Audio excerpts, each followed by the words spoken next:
दिवाळीच्या खूप खूप शुभेच्छा. हॅपी दिवाळी. नमस्कार. आज आहे लक्ष्मीपूजन, तर त्यामुळे आज पटापट तयारी करावं लागेल. आणि आता इथे मी रांगोळी काढत आहे. तर रांगोळी काढल्यानंतर तुम्हाला एक वेळ परत छानपैकी मस्त रांगोळी दाखवणार, बघायची आहे.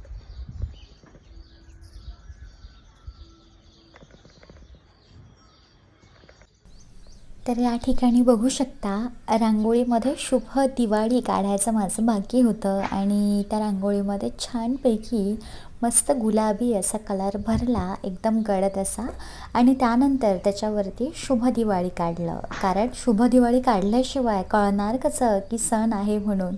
ह्या छोट्या छोट्या गोष्टी किती महत्त्वाच्या आहेत ना आपल्या आयुष्यामध्ये, आणि तो जो आनंद असतो ना बघता क्षणी किंवा काढता क्षणी, तो वेगळाच असतो. आणि या ठिकाणी मस्त अशी रांगोळी काढून झाली आणि महालक्ष्मीची इथे पाऊलं काढली, कारण तशीही दररोज आमच्या इथे तुळशी वृंदावनाच्या जवळ आहे ही जी लक्ष्मीची पावलं आहे ही काढल्या जातात.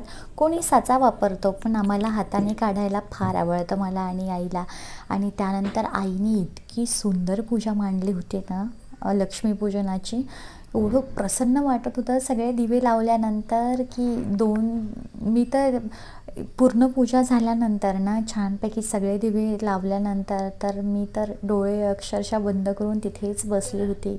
आणि छान एवढं मस्त वाटत होतं ना, सगळीकडे एकदम सकारात्मक अशी ऊर्जा वाटत होती. आणि या ठिकाणी तुम्ही बघू शकता जे आपलं फराळ बनवलेलं आहे याच्यामध्ये दिवाळीमध्ये ते या ठिकाणी आहे. या ठिकाणी माता लक्ष्मीला ताट आहे, नैवेद्य आहे, आणि मुरमुरे आणि हे जे बत्ताशे आहे यांचा पण आज खूप मान असतो. या ठिकाणी मस्त हे ठेवलेले आहेत.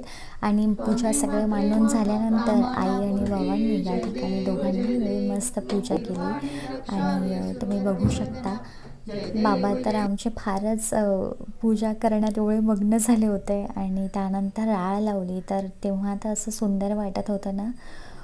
नमस्तेस्तु महामाये श्रीपीठे सुरपूजिते शंखचक्र गदा हस्ते महालक्ष्मी नमोस्तुते. आणि देवीचं हे एवढं सुंदर रूप बघितल्यानंतर माझ्या तोंडामधून ही स्तुती निघाली. आणि आमच्याकडे ना